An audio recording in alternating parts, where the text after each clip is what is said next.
my daughter's in second grade, and the teacher has a behavior management system where the kids earn star dollars for various reasons, being on task and that type of thing. And I hadn't really thought anything of it until the other day she came home and said, "Mom, I'm the second richest in the class." And I was like, "Oh, wow, tell me more about that." And she was telling me how she had earned the dollars by being the first to the carpet and being ready to learn. And I said, "Oh, well, who's the richest in the class?" And she said, "Oh, it's Nathan." And I know Nathan. He's half Japanese and half white. And so it just got me wondering, like, well, if the two richest in the class are both Asians, I just asked her, "Well, Maya, do you know who is the poorest in the class or who has the least money?" And she said, "Yeah, Sakari." And I said, "Maya, can you tell me the color of Sakari?" And she said, "Sakari's black." And it really struck me. It got me thinking about what was happening in the classroom, and then also how the behavior management system affected relationships in the classroom. And I asked Maya, "Do you ever play with Sakari?" And she goes, "Sakari never wants to play with me." So how do you guys read the situation? I think I read it as, and I wanted to jump right in with, "Oh my goodness," right? She should be doing this instead. But I think I read it as a teacher who is, like you said, trying out a behavior management system, trying to have students be independent and be responsible for their own, managing their own behaviors in the classroom. And set it up in such a way that she believed that would happen, but I don't know that this teacher is understanding or seeing the consequences of her actions in doing this. What was the ethnicity of the teacher? She's a white female teacher.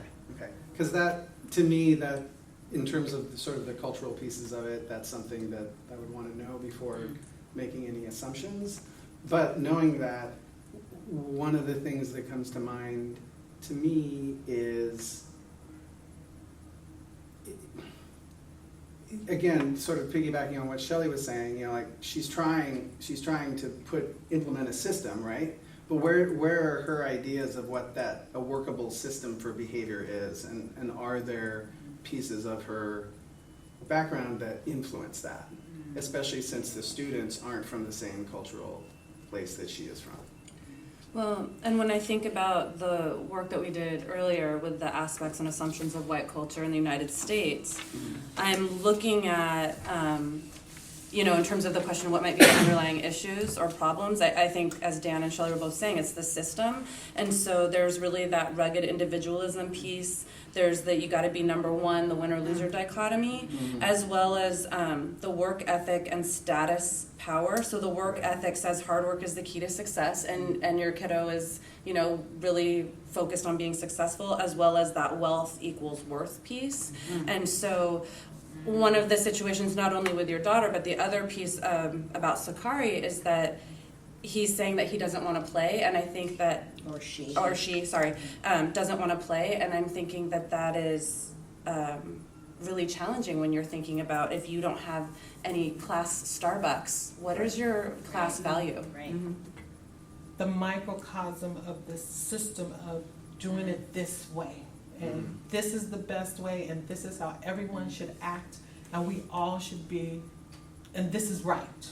And so that's the feeling I got. And then the independent and collectivism is like, if you do this right, you earn points, you're the best, and I have the most money, so I'm doing what I'm supposed to do. And then this other poor little girl over here who does not have as much money is looked at exactly the way she is looked at or thought about in this society. So this teacher, unbeknownst to her or him, has did this microcosm of the world in this second grade classroom. I guess something, and and that's exactly what I got heated when it happened. But it also made me start thinking about my own experience in school and what I was affirmed for. And I started to feel afraid that my daughter would go through the same situation of not really knowing who she is until much later, or instead shaping who she is because that's the way the teacher likes her. And so that was another sort of component to it that I'm thinking about.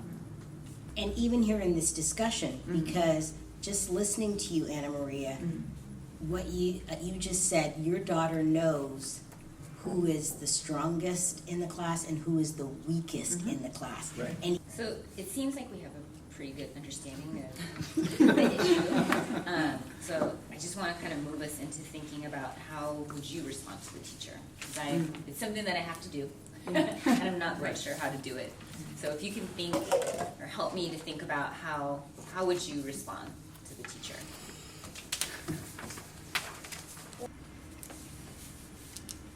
Which is wonderful and great. Only thing is, all those parents are not, they don't have that. They're just coming, some parents are just gonna come in and like, this is how it's affecting my child. And teachers need to hear that. They need to hear this parent, even though they can't come to them with a piece of paper saying, this is my third point, and how can I can show you on here how this is affecting my child or what you're doing, but you also have to hear your parents that don't have that. Yes. Right. They just know it's not right, and I need some help. You're the educator. I need you to understand what I'm saying and make some changes in your classroom so that everyone can be successful.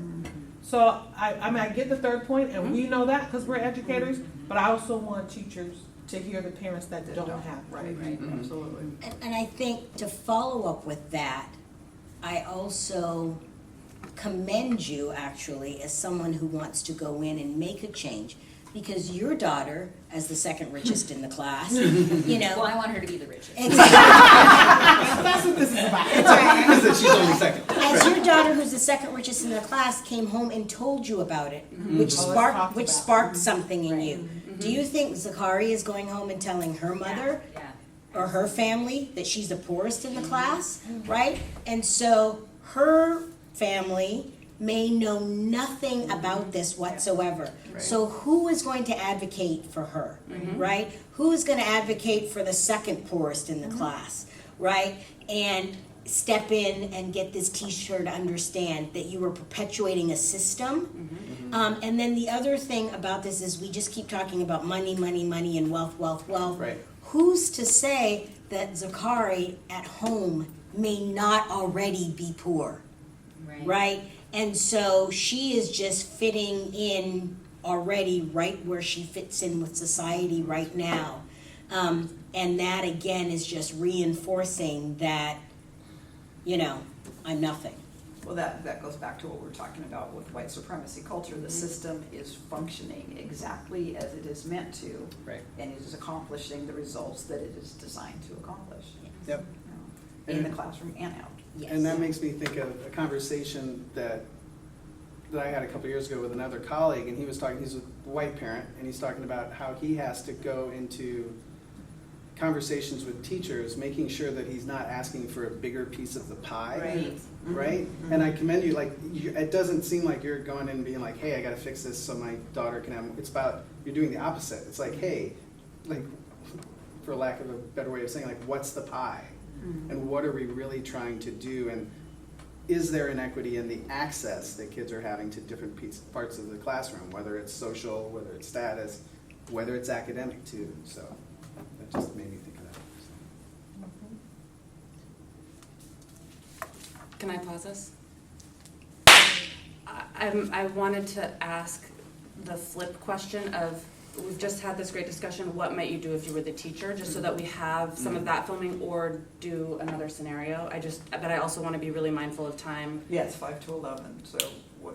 I don't want to be the last word is white now. I just realized I did the last word. We recorded that.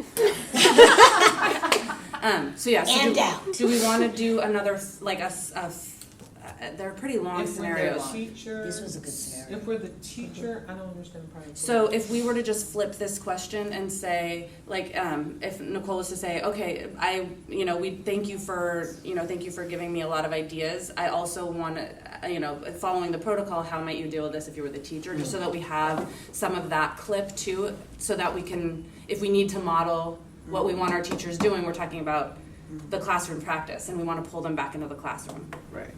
The actualization instead of, Yeah, instead of us Application. being parents and going in, it's how do you as a teacher deal with a challenging issue? And this was a great conversation, don't get me wrong. Yeah, I just yeah, want yeah. to, what do we need? Do you want to, Well, it's 5 to 11. Yeah, but we're supposed to have For lunch. what it's worth, there's going to be people watching this who are going to be like, okay, so this one's wrong, but what am I supposed to do? So I think going in Right. with that other lens could be say- helpful. I didn't quite understand that. Can you say more? Like, okay, so I shouldn't use this system, but what should I? but what should I do? Right. So I think Yeah, having yeah, some yeah. conversation Yeah. around that As- could be helpful. yeah. Being the teacher. Yeah. Yeah. so stay with the same scenario I'm throwing it out. and just say, if you were gonna, how would you adjust, doing it, no if more you, problem. so let's Do you get wanna into the, reward positive? So Let's I put the could camera back say- on. It's on. Yes. Like Okay. I could say- Oh, you want me to clap? We're ready to go. Yeah. She Okay. kind of pointed out that I'm an educator and a mom, Yeah, right? sorry. So, no, that's great, Okay. because now I could say, well, okay, the reality is that I am an educator and a mom. Right. So, I'm wondering if maybe I can come up with some options for her that she might consider as alternatives, or okay. would that Yeah, yeah. would that get at it? I think And so. then Tony could Yeah, say, yeah.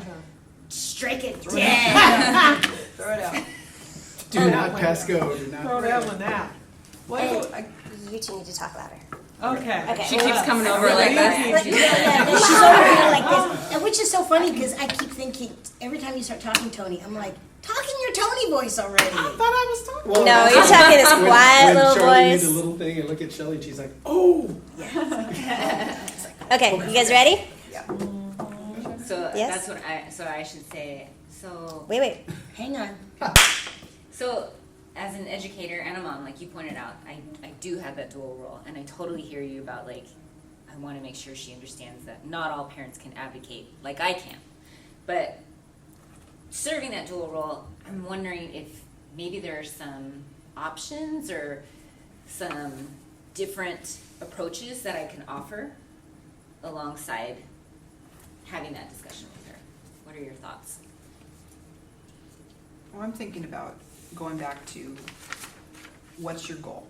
And Right. I'm making an assumption that her goal is I want to have a positive reinforcement system for good behavior.